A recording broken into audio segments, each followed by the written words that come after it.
So moving on to today's speaker, Greg Vanden Heuvel and Eric Larson from Western Michigan. School of Medicine. They are going to talk today about, I would like to name this of mice and men or something like that. I'll go back to their mechanistic differences between PKD1-2 mutations between mice and humans. So Greg and Eric, I'm going to turn it over to you if you want to share your screen. Yeah. And then at the end of this, if you have questions, please unmute yourself. And I think you're capable of doing that, and ask your questions. I just think that fosters more active discussion rather than just reading them through the chat. But if I have to, I'll do it that way as well. So Greg and Eric, turning it over to you guys. All right. Is our screen good. showing up? Yep, it's good. All right, perfect. So of mice and men, I like that. So ADPKD results from loss of functional protein polycystin complex, but the enigma is that mice do not recapitulate natural ADPKD. So polycystin 1, which is really the focus of our talk, is multifunctional, and characteristics of ADPKD include the fact that it is a focal disease, that cysts are clonal, that PKD1 is duplicated, and there are pseudogenes, and inherited mutations are private. So polycystin 1 and polycystin 2 are found in a number of locations, as I'll talk about in a minute, but they're located in the transmembrane, and they interact in the C-terminal coil-to-coil domains, this region shown in green here. Polycystin 1 is quite large. It's about 4 times as large as the polycystin 2. But the proteins, the interaction of the proteins explains in part why mutations in either polycystin 1 or polycystin 2 give polycystic kidney disease. Let's see here. Here we go. So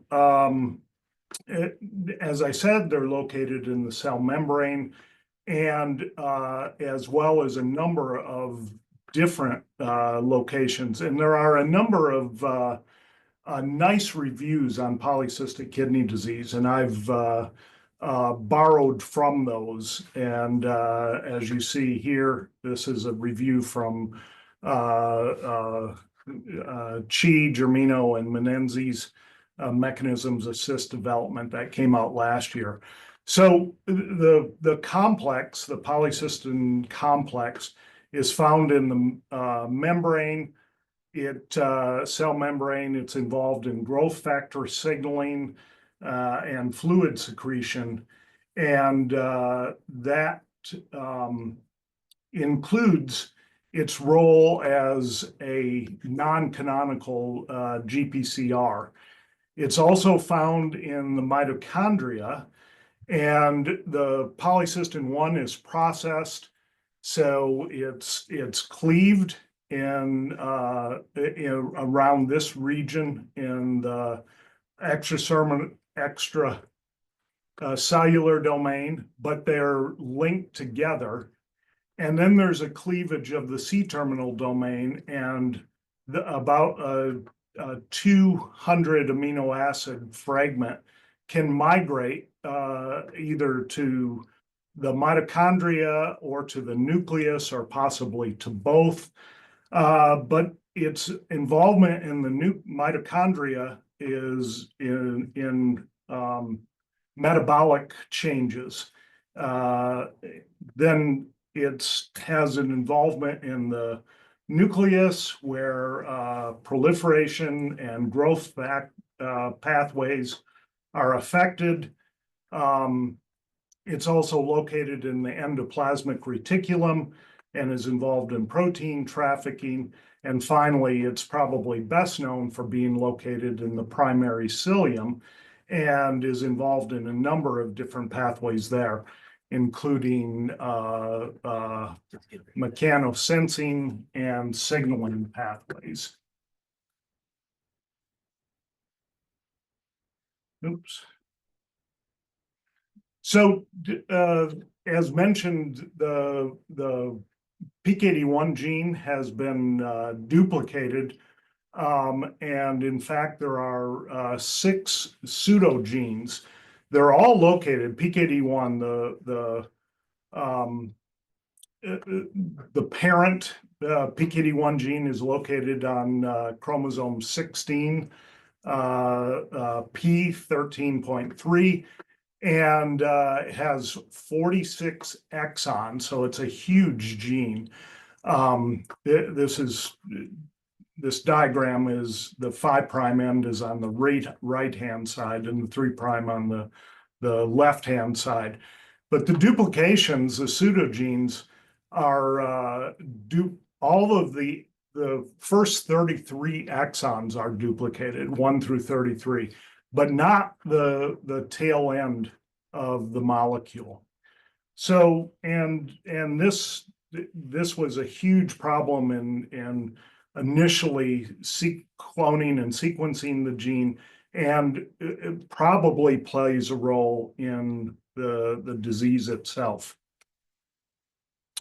So ADPKD is a focal disease, and in a human kidney, there are approximately 1 million nephrons in each kidney, but cysts only form from a very small percentage of these nephrons, as shown in this drawing, and again from a review from Bergman. And they can form anywhere along the length of the nephron. And so the question has always been, why is that the case? Each cell carries a mutation in one of the PKD1 alleles, and it's inherited in an autosomal dominant fashion. So the question is, why are there comparatively so few cysts in a kidney? And the answer to that, at least one explanation, came from Feng Chen, Terry Watnick, Luisa Nunchik, and Greg Germino, in which just really excellent, terrific work showed that each of these cysts resulted from a somatic second hit within one cell, and that cell initiated the formation of a cyst. And as the cysts grew, they outpocketed from the nephron, and then would separate and would grow by fluid secretion and cell proliferation. But it was what it demonstrated was what this study demonstrated is that cysts are clonal. And so that began to get at how this all, the mechanism of this. And once those cysts form, and grow, they're driven by the cyst microenvironment. And that microenvironment involves the innate immune system. The cysts then will destroy the surrounding normal tissue. So even though there are relatively small number of cysts, although that's hard to argue looking at this image here of a cystic kidney, it's really the damage that the cysts do to the normal tissue that causes eventually kidney failure. So the limitation in the field is that mice are not naturally susceptible to ADPKD. In fact, the mouse PKD1 gene is stable. So in making in engineering PKD1 knockouts in mice, PKD1 heterozygote mice have no phenotype. In contrast, homozygote PKD1 knockout mice are embryonic lethal. So that has required generating tissue-specific knockouts of PKD1 to study this. And one of these is PKD1-CD, which stands for collecting duct. And one of these models was generated by Binu Paul, a graduate student in my lab at Kansas. And she used a floxed PKD1 mouse that was generated by Klaus Piantek in Greg Germino's lab, and then crossed it with Hoxby7 Cree mouse to knock out PKD1 in the collecting ducts. These mice, and you can see two pups here. Here's a heterozygote mother and two pups, and you can see the abdomens are really poked out because of the cystic kidneys. These mice live about 2 weeks of age, and then they die. So in studying mouse models, and particularly in generating mouse models of identified human mutations in PKD1, a model for a threshold model for polycystic kidney disease was developed, or a PKD1 gene dosage model, where depending on the mutation and combination of mutations, you'd have reduced amounts of a functional PC1 such that a complete knockout of PKD1 is embryonic lethal, and then various amounts of functional polycystin 1 lead to different phenotypes. So how then do we explain the phenotype in an autosomal dominant inherited PKD1 mutation? So there's a number of ways, and again, this is taken by this review. It can be a gain of function mutation, and there's some evidence from transgenic mouse work that this is the case. It can be a dominant negative mutation, and at least one study has shown that. Haploinsufficiency, and this has been shown in monkeys and in mini pigs, but by far the most common explanation, or the most likely explanation, is molecular recessivity. And those are studies by many studies by the Renner group, and then by the Mayo group, to show that in ADPKD, 93% of cysts have second hit mutations by whole genome sequencing. So if in fact greater than 80% of ADPKD cases are due to PKD1 disruption, what causes the second hit mutation that leads to a cyst? And I'm going to switch places here with Eric and let him take over. Okay, thanks. Oh, can I interrupt? Is there something like a turn on reaction? Is that on your side or my side? What? Turn off reactions? I don't know why it won't let me turn it off. Yeah, I can't turn it off. Oh, Sorry. okay. Yeah, I don't know why. Yeah, hi, I'm Heuvel Larson. I don't know all of you. I'm fairly new to the field, and this has been a very fun collaboration between myself and Greg, and it literally started with a conversation where I asked him, what causes second hits, and we began talking about the PKD1 gene. And my area is genome instability and DNA repair and alternative DNA structures. So I actually remembered a bit about PKD1 because I'd heard about it before. And that's what started this.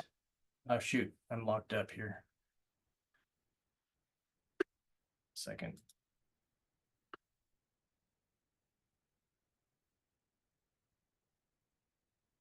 Okay, here we go. So that's what started this project. The first thing that it did is to start looking into the PKD1 gene, and it's fairly well known in the literature from prior work that PKD1 has at least one intron that is really rich in polypyrimidine sequences, which means the other strand is polypurine. And on that foundation, there's been a number of studies that have shown that that sequence is in fact unstable. So PKD1 contains DNA repeats in intron 21, and I found that really interesting because I know that DNA repeats generally promote genetic instability. So if you just look at the mouse PKD1 gene and ask how much GC content there is, this is a heat map for the entire gene, starting from the 5' and going to the 3' end. And where red is GC content, or more than 62% GC content. So it's basically 50-50, and that's pretty typical for housekeeping genes. This is a transcription gene, and below that is a replication gene. So basically 50-50 GC to AT, but PKD1 is more like 60-40. And more than that, the distribution of G's and C's is not uniform in either strand. There's a bias to the purine and pyrimidine. So that's really interesting to me in particular because I work on this structure called guanine quadruplex. And that forms from repeats of guanine, and guanine's the only base that can self-pair in this way. So when G's pair, they do so through something called Hoogsteen bonding. And you can see from this is a paper in 1988 that first showed this structure. There's actually 4 hydrogen bonds here. So that makes the interaction between guanines really stable. That's one extra hydrogen bond. It forms a neutral pH and physiological salt. And it forms from sequences where there's at least 3 tandem repeats of guanine that are repeated themselves 4 times. And they can be separated by guanine or non-guanine bases. So the first G and the repeat all interact with each other to form a tetrad. And then the next guanine and the repeats interact and so on to form the 4-stranded structure that we call quadruplex. So like I said, this is a really stable structure. And it might seem a little bit strange, and it's quite possible we might not have even heard of it before, but this is a functional structure in the genome, and it has a number of different roles.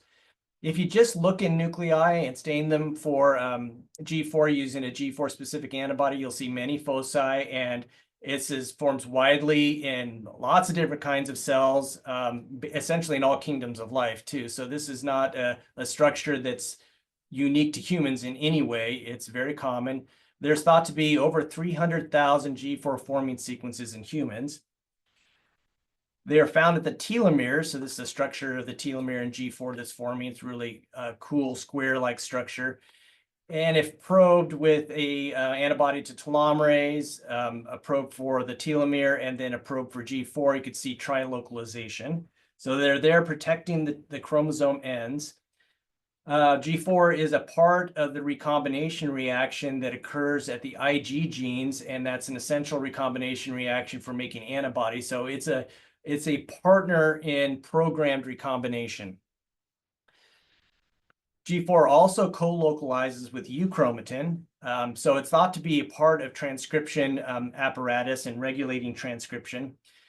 More recently, it was shown in the promoter of c-Myc that G4 is a positive regulator of gene expression. So initially, it was kind of widely thought that G4 was more of an impediment to transcription, which it may be, but it seems to also have active roles in turning on gene expression.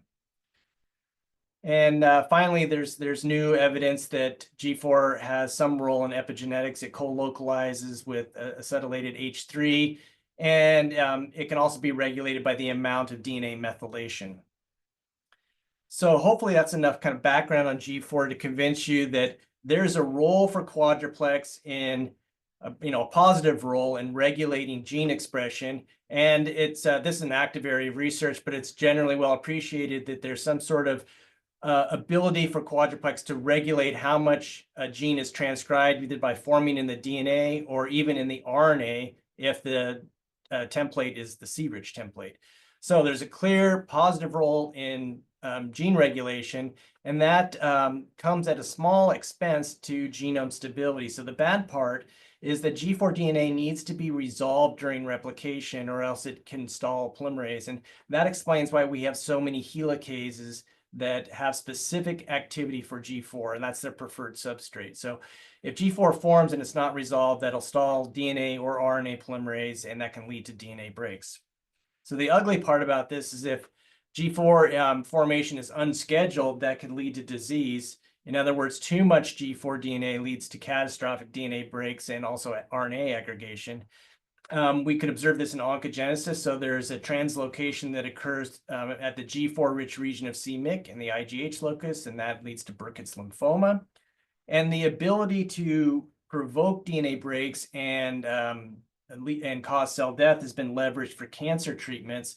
So here's a drug called CX-5461. This has been fast-tracked for BRCA1 negative cancers. But we also have a bunch of other G4 specific ligands that are really useful for studying G4 formation in the experimental setting.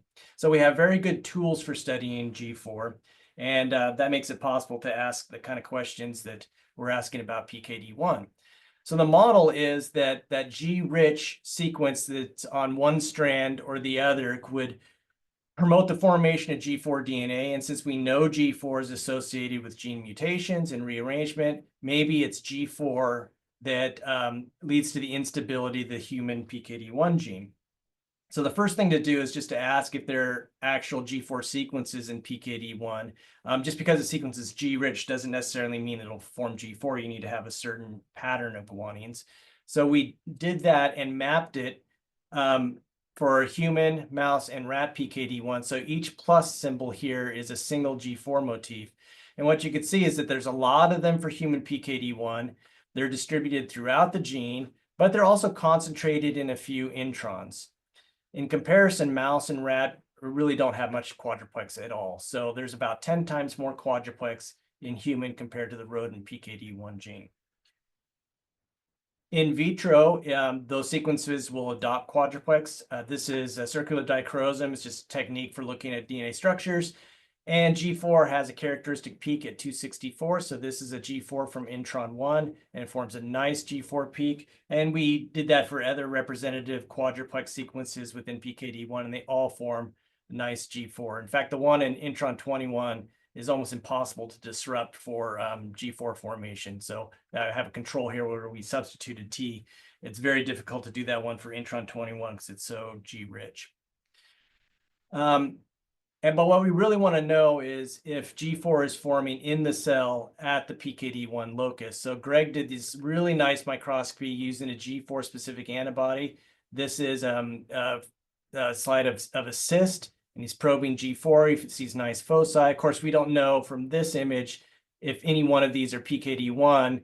So to do that, we need a probe for PKD1. We also need to do this under native conditions because we don't want to unfold the G4. So this is normal and 80 PKD tissue, and we devised a way to probe for PKD1 and then co-stain with a G4 antibody. And that's what this is showing on the right. It's co-localization of PKD1 with G4 DNA. So at least visually, it appears that G4 is forming inside the PKD1 gene.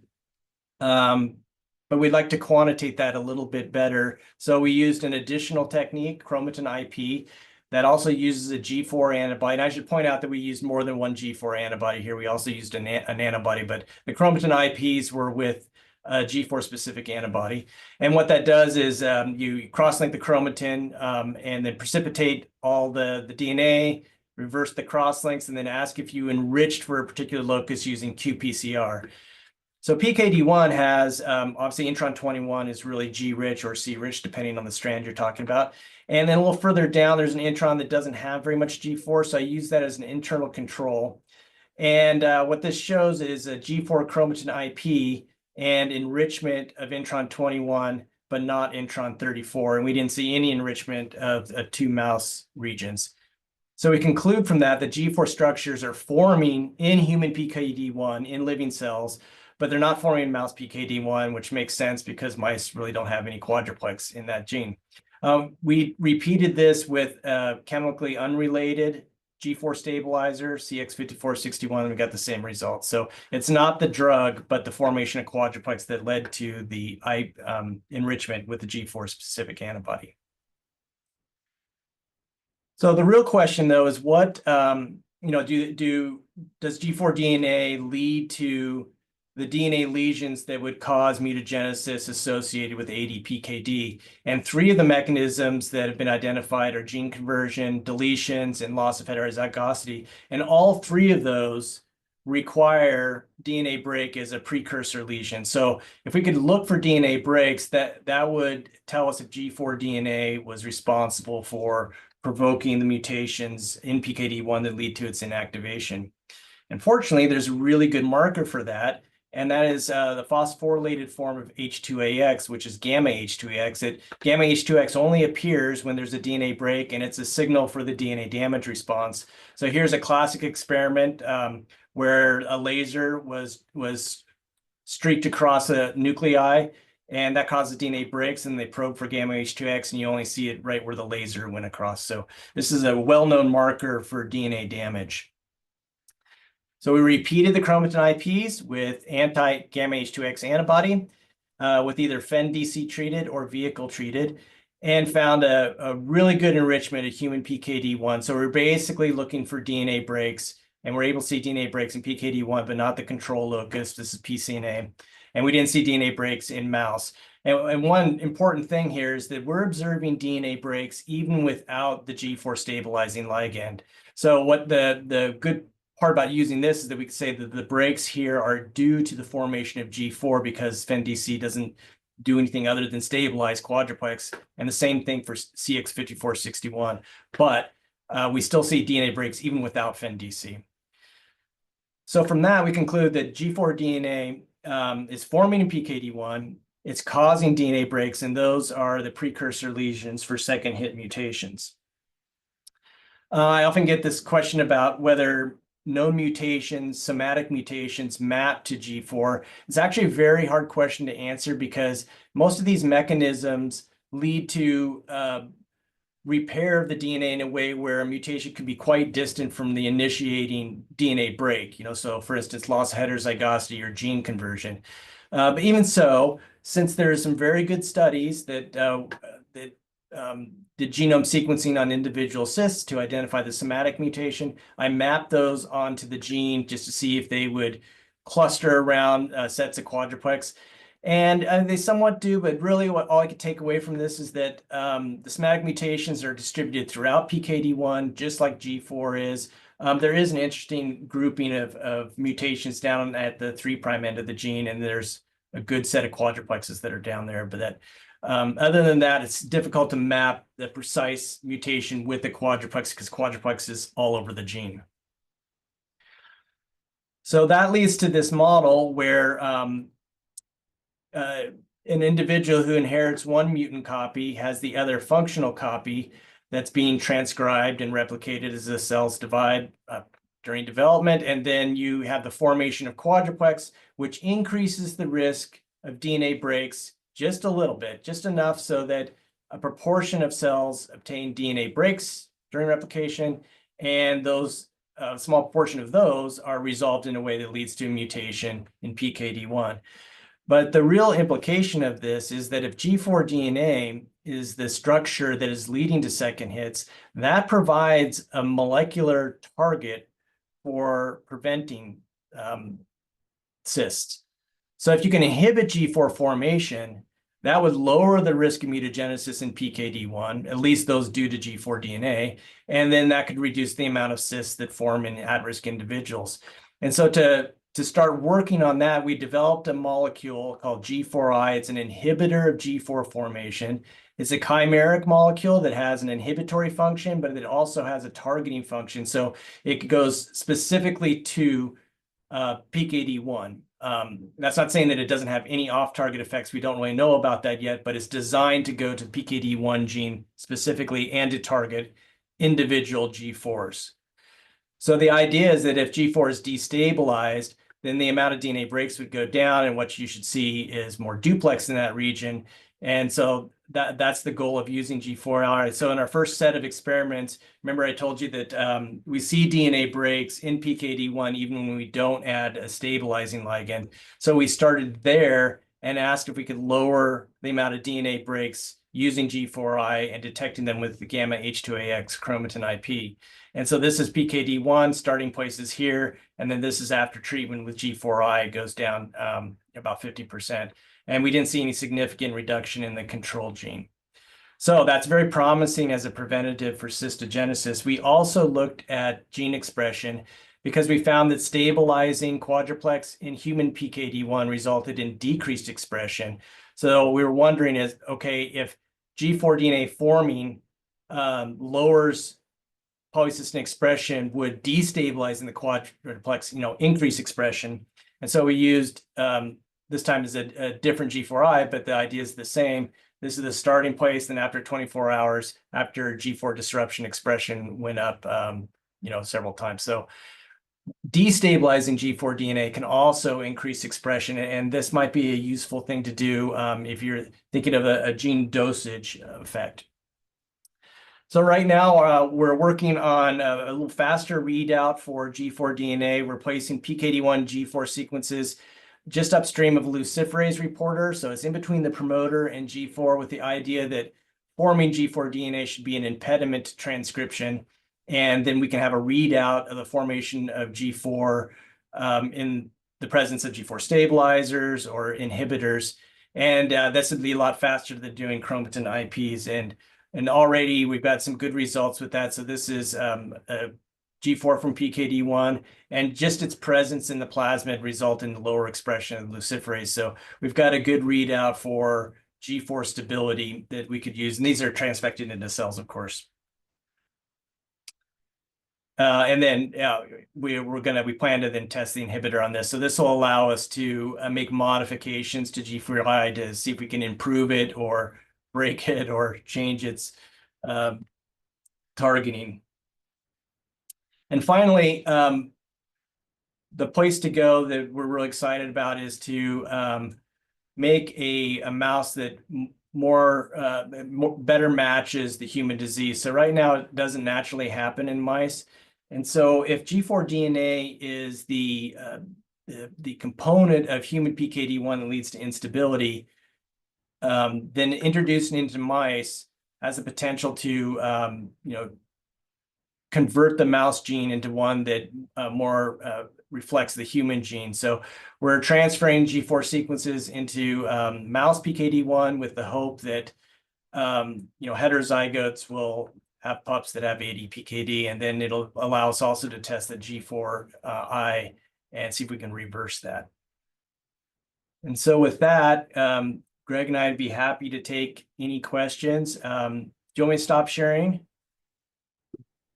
Thank you very much for an interesting presentation. I'm going to open it up for questions. I'm going to start, and I know I asked you guys this at ASN, and I completely forgot what the answer was. You had mentioned that the mini pig gets, the heterozygous gets PKD. Does it also have these G4-1 structures in PKD1 that can explain the heterozygous mini pigs? Yes, pigs also have the G4 sequences. Okay. The only species that really don't have them are rodents.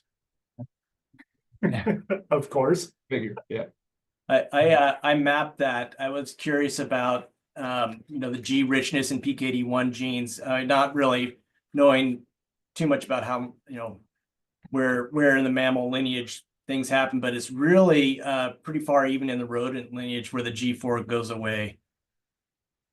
Okay. Even elephants have G4 and PKD1. Her Deems will be a bitch on that. One final question, and I'll turn it over to Oleg here to ask his question. There are, at least I believe, heterozygous organoid models that they don't get cysts. These are human iPS cells. I mean, is there a difference in organoids than what is happening in vivo, or any thoughts on the differences there? Are they homozygous? Are they heterozygote organoids? Yes, and they do. At least I think so. I don't know if any of the organoid people are on right now, but as far as I know, they do not get cysts, and only the ones that get cystic structures are the ones that are homozygous. Hmm. So I don't know if I there's don't any organoid people on here that could address that. But that may be something to reach out to some of the organoid people. Yeah, it'd be cool And- to use it Find with out. G4 stabilizers and see if that see if you can get cysts. Just from that, yeah. Yeah. All right, Oleg, sorry, go ahead. Yeah, thank you. Very interesting presentation. I actually very like your format. That's when the two people present, it's very encouraging to We're presenting as a team. Yeah, so I'm just have a quick question. So that's as I recall, some UK group have a humanized PKD1 transgene mice, and according to what you say, it's will be interesting to treat these mice with G4I and see if you first slow down. As I know that they have some lethality. I never work with these mice, but if it can be stabilized using your compound and maybe look on a slow progression of, did you try to contact with these guys if they have this, they published like 10, no, a long time ago, they probably have these animals. If you take PKD1 humanized mice and just try to, they speed up your work, basically, you don't need to create. Yeah, I mean, I'm not knowing the details of that mouse. It sounds like a transgene that's Yeah, it's a Is transgene. that the overexpression of PC1? Yeah, it's probably. Yeah. But that's why I said this is have a very severe phenotype probably. And with G4I, you can actually slow down. yeah. And you can prove your concept very nicely and say, look, that's definitely works. Yeah, cool idea. Thank you. Yeah. Josh. So thanks for a great talk. The people on the meeting here or the lecture, they've shown that a third hit injury to the kidney causes cystogenesis. Presumably, I guess the cells divide quicker and then they're unstable. So I wonder if you could do an experiment where you cause injury, then cystogenesis, and then use your G4I inhibitor to see if they wouldn't get cysts in that circumstance, like ischemia reperfusion or something like that. Yeah, that'd be a very, well, we have to have the mouse first. So it's in the process, but yeah. Although I suppose you could do it to the pigs too. They're expensive. Uh, There's a couple questions in the chat. Are G4 rich gene regions associated with the pseudogenes, and are they unstable? Yeah, as far as I know, the pseudogenes are like really similar to the PKD1 gene. I haven't really mapped the pseudogenes for G4, but I mean, with the, I can't remember what the identity is, like something like 97%. Yeah. So I would think that's I'm sure they're pretty there. conserved, yeah. Yeah.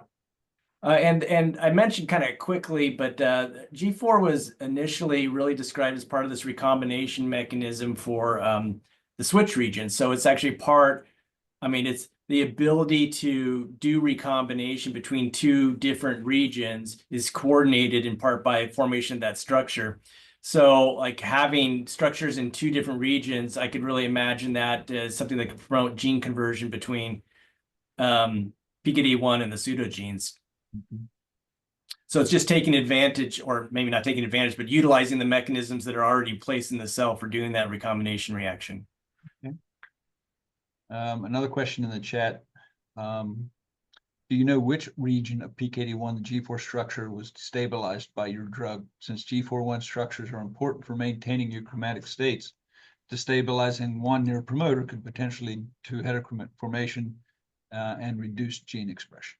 Yeah, definitely. Those G4 stabilizing ligands are general, so they are stabilizing G4 throughout the entire cell. So no, it would be whichever ones form. So even the presence of quadruplex doesn't necessarily mean that it's going to form or not, and we don't really know which regions are forming quadruplex other than the chromatin IPs that we did with the G4 antibody. I would presume that those sequences that are very large, from what we know of quadruplex, are going to form the most quadruplex. But no, the G4 stabilizing ligands are just general. They go everywhere. So one thing we can't really exclude from that, the expression study where we added the ligand and we have decreased expression, we don't really know if that's happening directly at the gene. I think so, because the G4I reverses it, but it could be I mean, we could be changing a transcription factor that happens to have G4 in it, and that lowers the expression of that. And so we're doing this in trans, not in cis. But yeah, again, the G4I kind of argues against that, is that we're actually affecting the gene itself. Huh. Hi, great talk. Very exciting. Thank you. I have one or two questions and one comment on the transgenic mouse approach. The question first. So according to your model, the mutation or instability should occur on both allele, mutant allele and good allele, in equal way. There's no reason why Exactly. you should select for the good Yeah. allele to do the mutation, right? Yes. So in other words, those okay, so of course, if you look at the cis, of course, you are selecting for those more on the normal allele, right? So that makes sense. So in other words, but then the implication of that is that in a normal people, no cysts, but these mutations should occur in one allele randomly all the time, basically, right?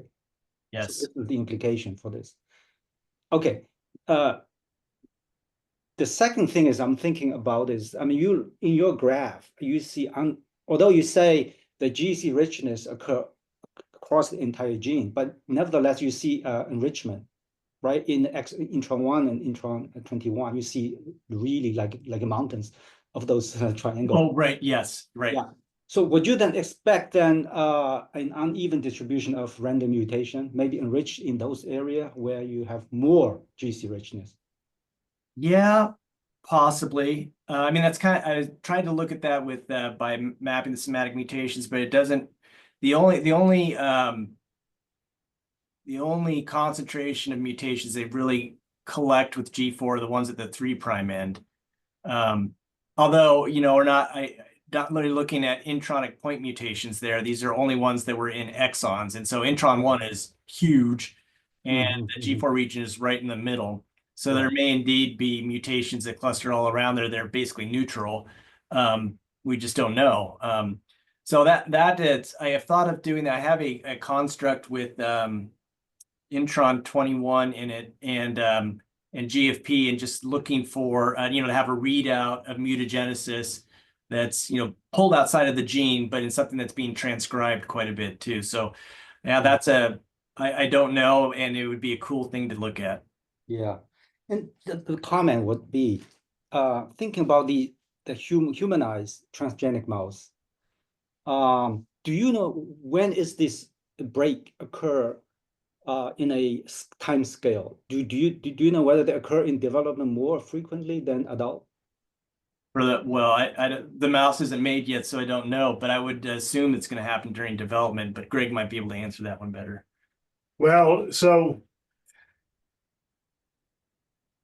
PC1 seems to be developmentally regulated. Yeah. There's more of it expressed very early on, and then it gets diminished. Mm-hmm. And there was the CRISP study showed that a lot of cysts, when they just measured cyst size over time, that a lot of cysts seem to occur very early on in development. Mm-hmm. So it seems that, you know, with a lot of cell proliferation, there's increased likelihood for these mutations to occur. Yeah.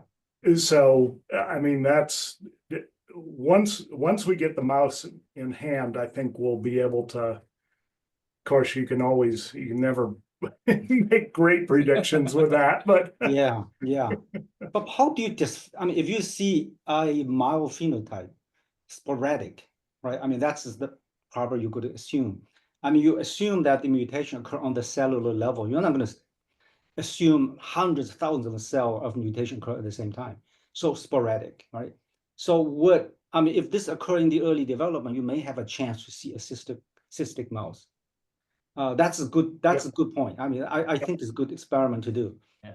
The other, I mean, the control, what's the control? Because I mean, you can, if you take a human gene, make a transgenic mouse using human gene, then the human sequence differ by itself so much different from the mouse version. So in other words, even if you don't have those mutation happening, I mean, the human gene has only functional level much lower than the mouse itself. So you can have hypomorphic allele itself. So if you see a low level, then how do you distinguish this is a mutation happening, or this is just lower, I mean, the haploinsufficiency, or I mean, just reduced activity, hypomorphic allele? Yeah. I don't know, but it would be a lot easier to sequence the mouse gene than it is to deal with the human gene.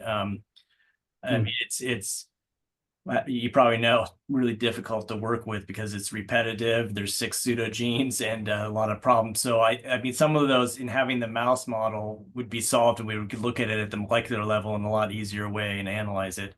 So we could add those G4 stabilizers, destabilize, and then see what spectrum of changes we get at the mouse locus.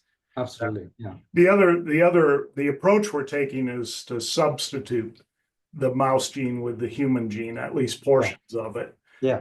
So that's fantastic. Thanks. Peter. Thank you. I wonder if humans are really more susceptible to PKD than mice.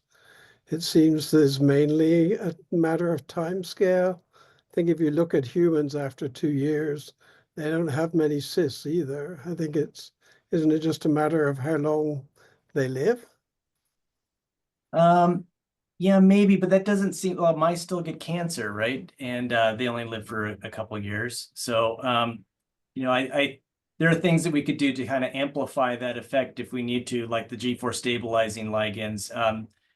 So, I mean, there's room to change G4 in the mouse to provoke things happening on a shorter time scale. I mean, the whole goal would be to have it in a model system where we could test it in the whole animal, and also to test the model that G4 is doing something to polycystin levels, either second hit or even just expression.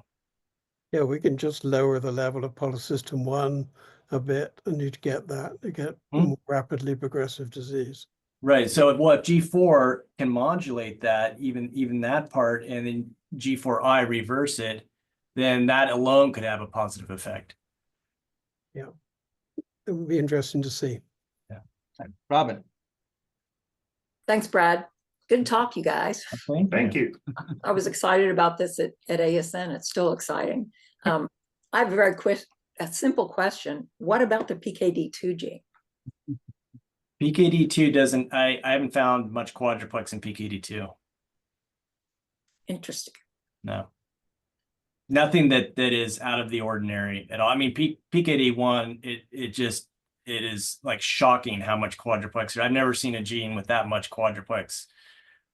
Even the switch regions that undergo recombination and intentional mutations, DNA breaks, have less quadruplex than PKD1. So, yeah, PKD2, I haven't found much. Okay. And it's kind of common in the 5' ends of genes to have quadruplex. It seems to, it goes along with CPG islands. Those are just naturally CG rich. So it's not uncommon to find quadruplex in the 5' region, but I don't recall anything that stood out with PKD2. Thanks. Chris. Hi, a quick question. I looked at this polypyrimidian tract intron 21 in the context of splicing, and when you look in humans, about 60 to 40% of the transcripts prematurely missplice, and you actually get a smaller protein called trunk PC1, which actually gets to the focal adhesions. It doesn't get onto exosomes. The question is, you seem to be focusing on mutations here, not so much what it actually does to the transcript. I'm pretty sure that it actually attenuates the transcript. And also when I tried FENDC on these cells, in fact, it enhanced the splicing across the polypyrimidine tract, and I actually got more full-length polycystin 1 in the human. And I was just wondering what your reaction is to the idea that the polypyrimidine tracts are actually involved in attenuating the amount of full-length polycystin that we have in humans. Yeah, no, I love that because it and that's a kind of common question also, like why would a gene have so much of a sequence that ends up causing instability? And it's my answer is, well, it's doing something good for the gene. It just comes at a very small cost of instability. And so definitely my area is mutagenesis, and that's where I've been working. But I love the idea that there's that G4 DNA is being utilized by the gene in order to regulate molecular activities like splicing or the quantity of transcript. I'm sure, I don't know the details of it, but I'm sure the quantity of polycystin is important in some way. So this could be a way to regulate, like you said, isoforms, alternate splicing, and that, of course, has a lot to do with the rate of transcription. So I think all of those are open and possible. So we showed decrease in expression, but that's pretty artificial. We added a G4 stabilizer, and who knows what quadruplexes were being stabilized,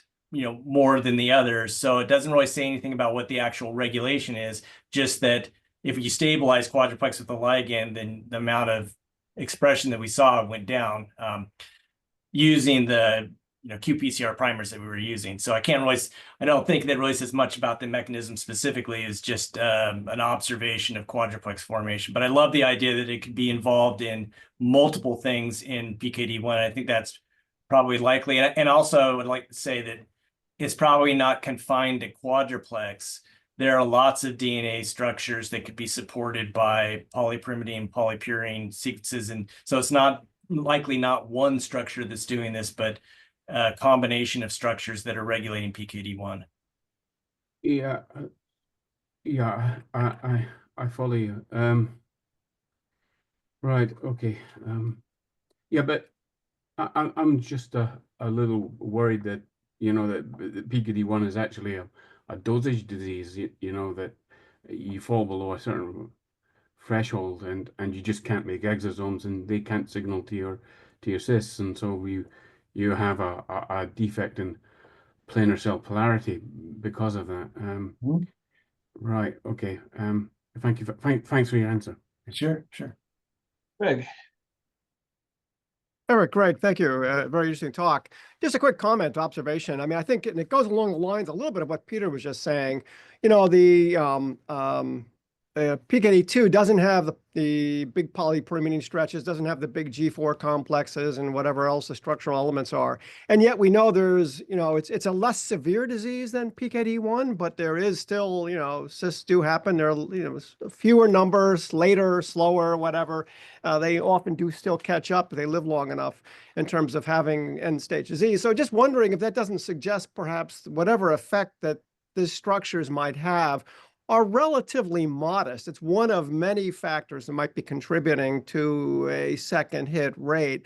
And I'm wondering again if that explains why when you do these organoids with heterozygotes, you're not going to see cysts because there's not a large enough N. It's not going to be a super frequent event, it seems to me, based on. Absolutely, 100%. Yeah. Or we'd be in trouble if it was. We'd all have cysts.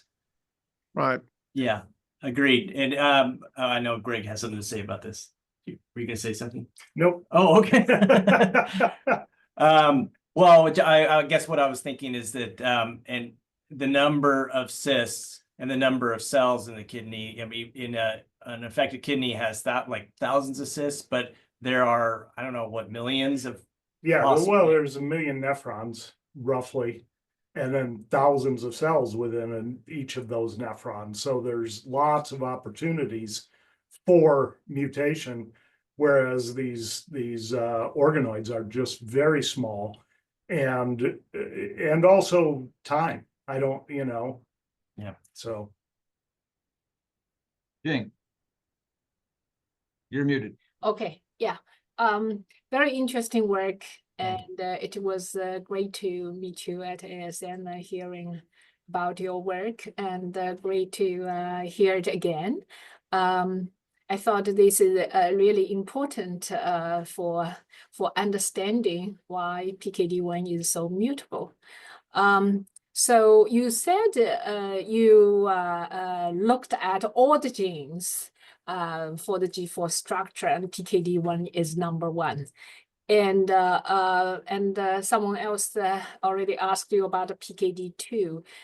And I was just thinking about the AR-PKD. I mean, when you talking about the human and mouse differences, you know, this was a major difference for the PKD1 gene. And, you know, the AR-PKD gene is so different between the mouse and the human. And probably it's something else. I know from the, you know, peptide sequence conservation between the human and mouse in fibrocystin, polydactyl, and FPC, that is quite different, particularly at the C-terminus. But I was wondering at the genomic level, DNA structure, etc., have you also looked at that?